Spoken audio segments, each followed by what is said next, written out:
Freedom's greetings, Helldivers. Ervin here, and today I've got another mixed bag of content for you while we wait out the content drought together. I'll be covering some new tips and tricks, the new major order, as well as the gas mines it'll unlock, covering their stats and use cases, speculations on what the next war bond could potentially be, and how the DSS is actually actively crippling our liberation efforts in its current form, as well as finally a stealth nerf that managed to fly under the radar for over a month now without even me being aware of it. We've got quite a lot to go over today, despite there being virtually nothing released by Arrowhead themselves since the DSS launch, so let's get started. Let's first talk about the new major order. Efforts to expand the arsenal of chemical deterrents have been interrupted by an uptick in colonial labor shrinkage. This shrinkage is due to the mysterious disappearances of our colonists from their homes in the southeastern quarter of the galaxy. We have reports of widespread abductions throughout the Rictus sector. These colonists have disappeared without a trace, according to the Ministry of Truth, as well as there being no recordings of the events transpiring there.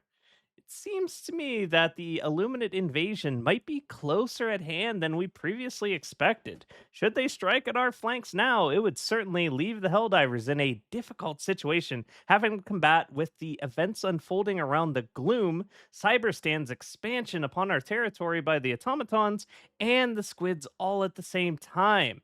As far as if these events will unfold within the first year of the game or not, however, we can only hope, wait, and see.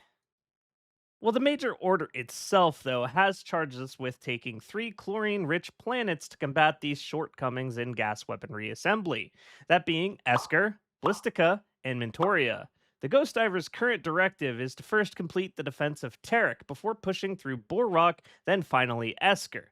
We've come to the conclusion it would be best for our forces to focus down the Terminid side of the objectives first in order to free up a larger portion of our Helldivers before taking on the automaton objectives that will most certainly require greater coordination.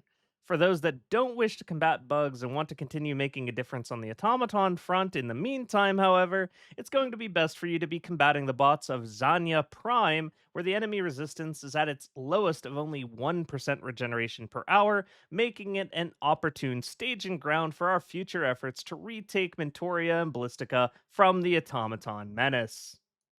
Now, when it comes to what these gas mines could be useful for, the list is not a long one. Mines are not a commonly used emplacement in the average Helldiver's arsenal, and are in most situations just not worth it over a red stratagem.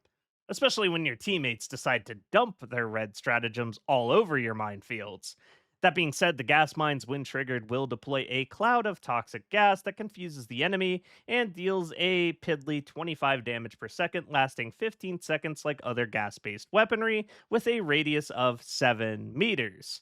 The biggest issue with this stratagem will be how the confusion effect causes the enemy to march around erratically, triggering other additional mines while dying extremely slowly, greatly diminishing the overall value of your deployment.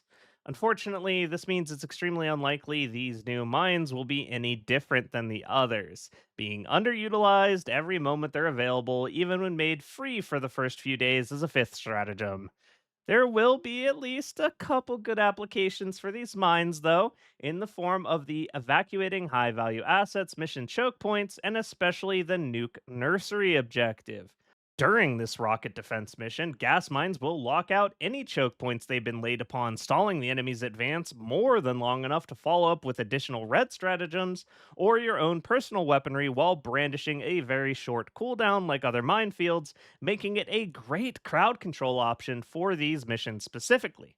When players do the nuke nursery objective, starting up the drill, then laying down some gas mines will likely be enough to finish the objective on its own, as it will make it virtually impossible for the bug breach terminids spawning in around it to reach the drill in time before the bomb is detonated. So, overall, the vast majority will likely be disappointed with the implementation of this new minefield, but it will at least have a few niche uses to shine in at the end of the day. Moving on to talking about the next war bond, we unfortunately did not receive an announcement or date for the next war bond this week, but considering they released the previous war bond, the Truth Enforcers, unusually slightly early, it's possible the schedule is just simply no longer in effect, leaving us in the winds as far as when we will actually be able to expect the next announcement to occur.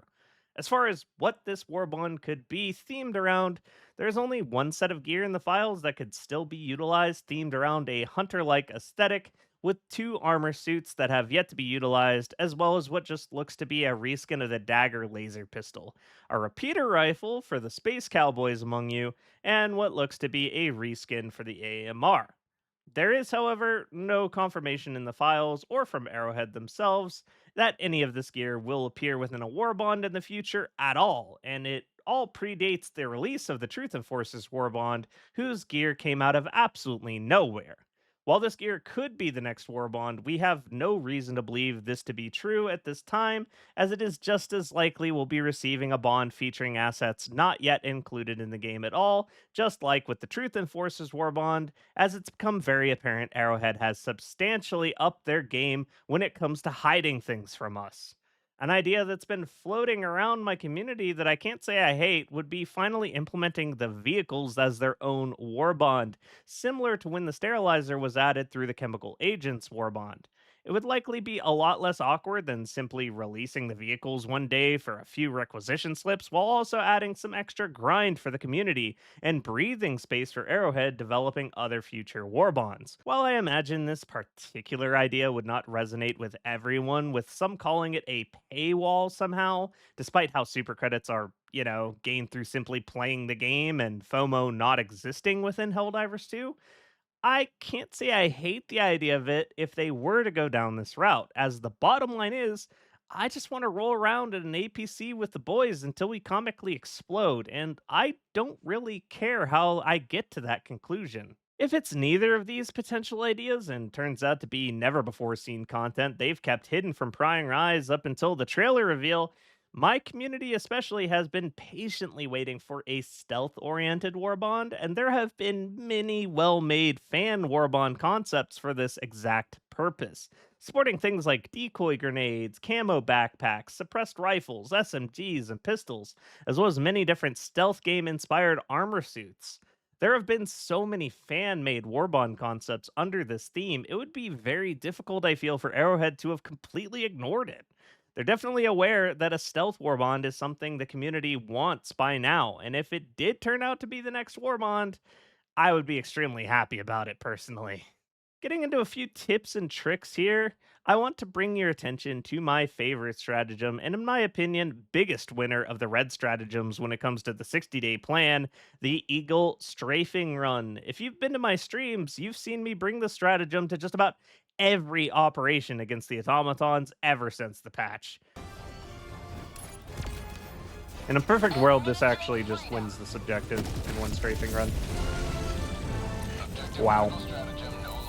Strafing run's just the best stratagem in the automaton front, guys. Like, I will fight anybody who says otherwise. The utility is unrivaled, able to remove any threats smaller than a factory strider in a line, but most importantly, all fabricators and structures in a line. My two favorite use cases for this stratagem come in at the Hulk Village heavy base, with these three fabricators lined up at this angle. One strafing run removes all three for some insane value while still placing you in a position to remove the fourth without any need to engage the army of Hulks that guard the place. Another great spot to get some hyper value from the stratagem is during airbase missions.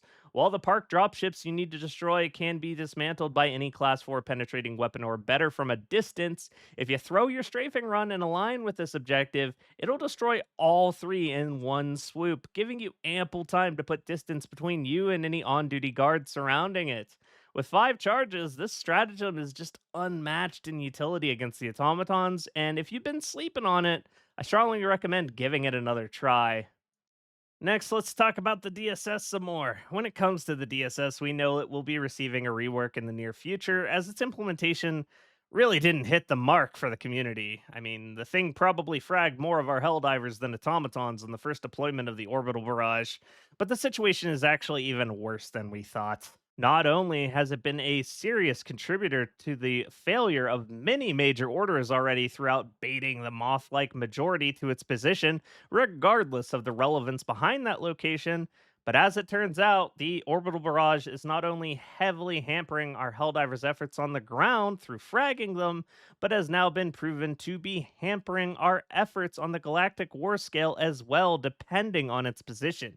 You see, the Ministry of Science has determined the Democracy Space Station's orbital barrage tactical action triples the liberation gained on the planet the station is positioned above, which sounds great, right? Well, it is to some degree, as long as it happens to be actively hovering the planet we actually need it to be. Most recently, the ballot did not include the planet of Chuhei, despite it being where we needed the DSS to fly in order to close out the major order, resulting in the DSS instead being positioned above Chort Bay. When this incident occurred, we were told in Baskinator's post that Joel would need to make some manual adjustments to the situation due to this oversight in the system. But for the majority, what he was exactly doing to help us is likely not known. You see, when the DSS orbital barrage is active, while all actions on that planet do result in triple the liberation rate, this additional liberation rate is not coming from thin air. It's being siphoned from all other currently ongoing galactic campaigns. This meant when the DSS was positioned above Chort Bay with the bombardment active, it was actively hampering our liberation rate on Chuhei beyond just drawing casual divers to this hopeless planet and away from the major order. During the closing hours of this major order, Joel was constantly boosting and combating the lost liberation rate from Chort Bay towards Chuhei manually to give us a fighting chance. But due to the DSS's poor implementation, we yet again failed a major order and lost any data we would have obtained on the Jet Brigade as a result. This rework really can't afford to wait much longer if we're being honest about the situation. For a lot of longtime players, myself included, the Galactic campaign is just about all we've got left to be excited about as far as what we are actually fighting for and striving to achieve.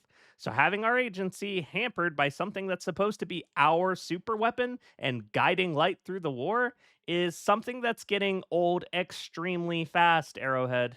In other news of things getting extremely old when it comes to Arrowhead, we have received an extremely impactful stealth nerf at a time unknown to even me. Although we know this occurred at some point between the second 60-day patch and now, previously the Vitality Booster, our strongest and most impactful booster necessary to balancing the absurdly high damage we receive on a regular basis, giving us a chance to survive otherwise unsurvivable situations, has been nerfed. It previously granted a 20% reduction to all damage received, making it by far the most impactful booster in the game. But it now only reduces the damage you receive by 10%. While this doesn't sound like a lot, there are actually many breakpoints with our armor suits and enemy weaponry that have been impacted by this, causing us to, on average, die to many different attacks one hit sooner than we did previously.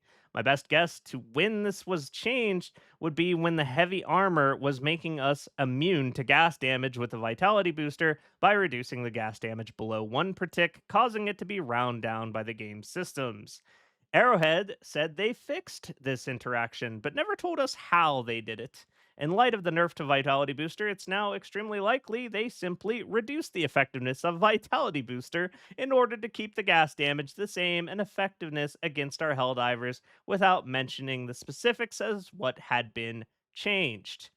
While this has not brought us back to the same level of glass divers we endured after the first 60-day plan patch, and overall our survivability is still in a relatively comfortable position, changes like these, especially to our most powerful booster, should not be being made behind the scenes under any circumstances, in my opinion. And this should absolutely not be the first place you are hearing about this news. It's certainly shaping up to be a rough month in the game's history, but the player base is still at a very healthy number despite the fall off due to the DSS, and Arrowhead, if nothing else, has proven that they are just as good at bouncing back as they are fumbling the bag.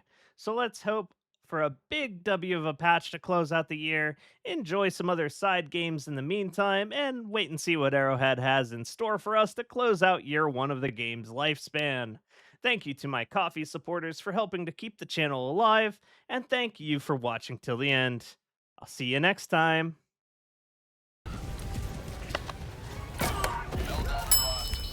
That was on brand.